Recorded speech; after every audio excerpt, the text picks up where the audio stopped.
ఓం శ్రీమాత్రే నమః. శ్రీ గురుభ్యో నమః. ఛానల్లోకి స్వాగతం అండి. ఈరోజు 2025 సంవత్సరం జూలై మాసం 6వ తేదీ అనగా ఆదివారం నాటి వృషభ రాశి వారి రాశి ఫలితాలను తెలుసుకునే ముందుగా పంచాంగం వివరాలను చూద్దాం. స్వస్తి శ్రీ చాంద్రమానిన శ్రీ విశ్వావసునామ సంవత్సరము ఆషాఢ మాసము గ్రీష్మ ఋతువు ఉత్తరాయణము శుక్లపక్షము తిథి ఏకాదశి జూలై 5వ తేదీ అనగా శనివారం నాడు సాయంత్రం 6:59 నుండి జూలై 6వ తేదీ అనగా ఆదివారం నాడు రాత్రి 9:15 వరకు. తదుపరి తిథి శుక్లపక్షం ద్వాదశి జూలై 6వ తేదీ అనగా ఆదివారం నాడు రాత్రి 9:15 నుండి జూలై 7వ తేదీ అనగా సోమవారం నాడు రాత్రి 11:10 వరకు. నక్షత్రం విశాఖ జూలై 5వ తేదీ అనగా శనివారం నాడు సాయంత్రం 7:51 నుండి జూలై 6వ తేదీ అనగా ఆదివారం నాడు రాత్రి 10:41 వరకు. తదుపరి నక్షత్రం అనురాధ జూలై 6వ తేదీ అనగా ఆదివారం నాడు రాత్రి 10:41 నుండి జూలై 7వ తేదీ అనగా సోమవారం నాడు అర్ధరాత్రి 1:11 వరకు. కరణం వాణిజ్య జూలై 5వ తేదీ అనగా శనివారం నాడు సాయంత్రం 6:59 నుండి జూలై 6వ తేదీ అనగా ఆదివారం నాడు ఉదయం 8:09 వరకు. విష్టి జూలై 6వ తేదీ అనగా ఆదివారం నాడు ఉదయం 8:09 నుండి అదే రోజు రాత్రి 9:15 వరకు. భవ జూలై 6 అనగా ఆదివారం నాడు రాత్రి 9:15 నుండి జూలై 7వ తేదీ అనగా సోమవారం నాడు ఉదయం 10:16 వరకు. రాహుకాలం సాయంత్రం 5:32 నుండి 7:12 వరకు.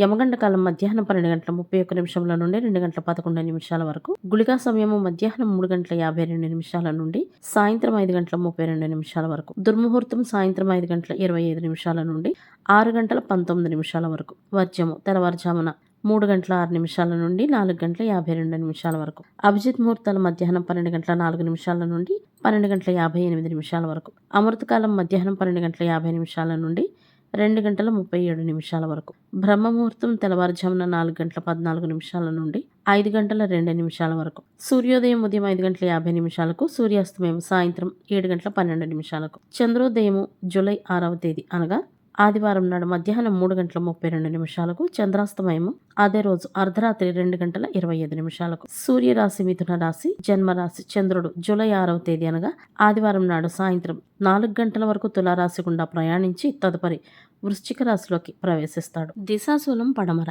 ఇవండి ఇవాల్టి పంచాంగం వివరాలు. ఇప్పుడు వృషభ రాశి వారి రాశి ఫలితాలను గురించి తెలుసుకుందాం. ఈ రాశి వారు ఈరోజు వ్యక్తిగత విషయాలను గురించి గోప్యతను పాటించాలి. ముఖ్యంగా డబ్బు విషయంలో ఆస్తుల గురించి గాని రాబడి గురించి గాని ఎవరికీ తెలియజేయకుండా గోప్యతను పాటించడం వలన క్షేమంగా ఉంటారు. లేదంటే ఎదుటివారి ఏడుపు మరియు చెడు దృష్టి వలన తీవ్రమైన సమస్యలను ఎదుర్కోవాల్సి వస్తుంది. కాబట్టి ఈ కోణంగా జాగ్రత్తగా ఉండాలి. వ్యక్తిగత సంబంధాల్లో ఏవైనా సమస్యలు ఉంటే గనక ఈరోజు వాదించకుండా ఉండాలి. భార్యాభర్తల మధ్యన సమన్వయం ఉంటుంది. కానీ వివాహేతర వ్యవహారాలకు దూరంగా ఉండకపోతే గనక వైవాహిక జీవితంలో సమస్యలను ఎదుర్కోవాల్సి వస్తుంది. ఉద్యోగ రంగంలో ఉండేవారికి ఈరోజు సహోద్యోగుల వలన గాని అధికారుల వలన గాని సహకారం లేకపోవటం వలన సమస్యలను ఎదుర్కొంటారు. పరిస్థితులతో రాజీ పడకండి. కోర్టు విషయాలకు దూరంగా ఉండండి. కుటుంబ పనుల్లో మరియు సామాజిక పనుల్లో ముఖ్యమైన సహకారం మీకు అందుతుంది. ఈ రాశికి సంబంధించిన వారు ఆధ్యాత్మిక ప్రదేశాలలో కాస్త సమయాన్ని గడపడం ద్వారా మీలో మంచి శక్తిని ఉత్తేజపరచుకుంటారు. అదేవిధంగా మానసికంగా ఆరోగ్యంగా ఉంటారు. ఆలోచన లేకుండా ఎటువంటి నిర్ణయాలు తీసుకోకూడదు. ఏవి కూడా కొనుగోలు చేయకూడదు. ఆస్తి లేదా మునుపటి పెట్టుబడుల నుండి ఈరోజు మంచి రాబడి పొందే అవకాశాలైతే ఉన్నాయి. ఈ రాశివారు ఈరోజు జీవిత భాగస్వామికి మద్దతునివ్వాల్సి ఉంటుంది. వేరొకరి జీవితంలో జోక్యం చేసుకోవటం ఈ రాశివారికి ఎంతమాత్రం శుభం కాదు.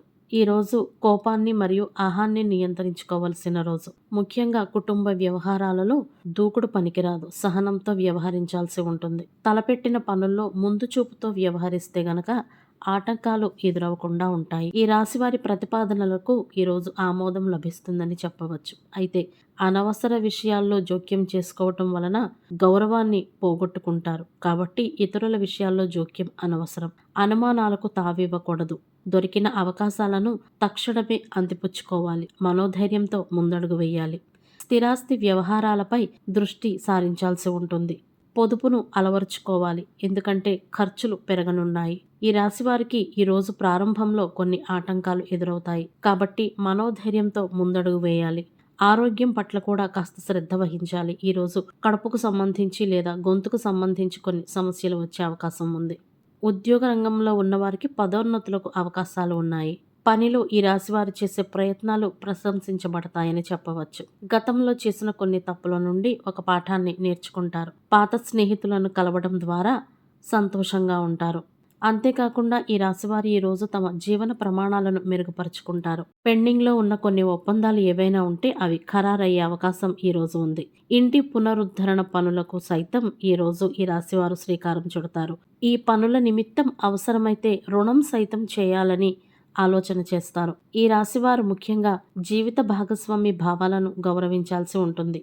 వారిని బాధపెట్టే పనులు ఏవీ కూడా చేయకూడదు. వారి మనసును కష్టపెట్టే మాటలు ఏవి వారికి చెప్పకూడదు. పెండింగ్లో ఉన్న కొన్ని ఒప్పందాలను ఖరారు చేసుకుంటారు. శ్రమకు తగిన ఫలితం లభిస్తుంది. అన్ని విధాల సుఖ సౌఖ్యాలను పొందుతారు. సమాజంలో గౌరవ మర్యాదలు లభిస్తాయి. ఈ రోజు చేసే ప్రయాణాల వలన లాభం చేకూరుతుంది.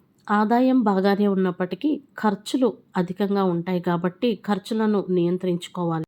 లేదంటే ఆర్థికపరమైన నష్టాలు సంభవించే అవకాశం లేకపోలేదు. బంధుమిత్రులతో సరదాగా కాలాన్ని గడుపుతారు. అదేవిధంగా ఈ రోజు చేసే శుభకార్య ప్రయత్నాలన్నీ కూడా సులభంగా నెరవేరుతాయని చెప్పవచ్చు.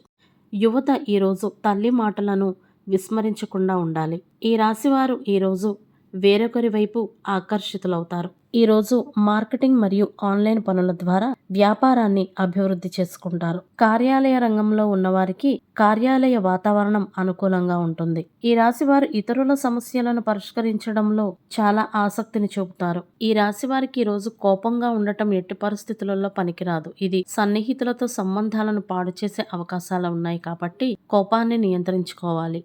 విద్యార్థులు చదువులపై దృష్టి పెట్టాలి. ఆధ్యాత్మిక ప్రదేశాలలో సమయాన్ని గడపటం ద్వారా మానసికంగా ఆరోగ్యంగా ఉండవచ్చు. ఈ రోజు పడమర దిశగా కాకుండా ఉత్తర దిశగా ప్రయాణించడం వలన సత్ఫలితాలను పొందవచ్చు. ఆదివారం నాడు ముఖ్యమైన పనుల మీద బయటకు వెళ్లేటప్పుడు కిళ్ళి లేదా తమలపాకును నములుతూ వెళ్లటం వలన ఆ పని విజయవంతమవుతుందని పెద్దల సూచన. తప్పనిసరిగా ప్రయాణాలు చేయవలసి వస్తే బయలుదేరే ముందు చిన్న బెల్లం ముక్కను నోట్లో వేసుకుని వెళ్ళటం వలన మరిన్ని శుభ ఫలితాలను పొందవచ్చు. ఏకాదశి తిథి ఆనందాన్ని ప్రసాదించే నందతిథి. ఏకాదశి రోజు ఉపవాసం, పూజలు, పెళ్లి పనులు, శారీరక వ్యాయామాలు, నిర్మాణం, తీర్థయాత్రలు, ఉత్సవాలు, అలంకరణ వంటి వాటికి అనుకూలమైన తిథి. ఈ తిథి నాడు శ్రీ వెంకటేశ్వర స్వామి దేవాలయాలను సందర్శించడానికి, ఉపవాసం ఉండేటందుకు మరియు శ్రీ మహావిష్ణు ఆరాధనకు, శ్రీ మహావిష్ణు మంత్రాలు, స్తోత్రాలు పఠించేటందుకు అత్యంత శుభప్రదమైన రోజు. ఆదివారానికి గ్రహాధిపతి సూర్యుడు. సూర్యుని అధిష్టాన దైవం అగ్ని మరియు రుద్రుడు అనగా శివుడు. కాబట్టి సూర్యుని అనుగ్రహం కొరకు ఆదివారాలు శివాలయాలను దర్శించడంతో పాటు శ్రీ ఆదిత్య హృదయ స్తోత్రం, రుద్ర స్తోత్రాలు మరియు శివ స్తోత్రాలను పఠించాలి. ఆదివారం నాడు తలకు నూనె రాసుకుని తలంటు స్నానం చేయటం వలన అనారోగ్యాలు కలగడంతో పాటు ఆకర్షణ తగ్గిపోతుంది. గ్రహబలం కొరకు ఆదివారం నాడు సింధూరం, నారింజ మరియు కాషాయం రంగు దుస్తులను ధరించాలి. సోమరితనాన్ని, కోపాన్ని, అహాన్ని నియంత్రించుకొని క్రియాశీలకంగా గడపవలసిన రోజు. ఆదివారం రోజు బంగారం, రాగి, పట్టు వస్త్రాలకు సంబంధించిన పనులకు మరియు వ్యవసాయ పనులకు అనుకూలంగా ఉంటుంది. ఇవండి ఇవాల్టి వృషభ రాశి వారి రాశి ఫలితాలు. ఇదే విధంగా ప్రతిరోజు పంచాంగం వివరాల కొరకై మరియు వృషభ రాశి వారి రాశి ఫలితాల కొరకై మన ఛానల్ను సబ్స్క్రైబ్ చేసుకుని వీడియోకు ఒక లైక్ చేయడం ద్వారా మీ సపోర్ట్ను మాకు అందజేస్తారని ఆశిస్తున్నాము. అలాగే మొదటిసారి మన ఛానల్ను చూస్తున్న వారు ఎవరైనా ఉంటే గనక తప్పకుండా సబ్స్క్రైబ్ చేసుకోవలసిందిగా కోరుతున్నాము. ధన్యవాదాలు.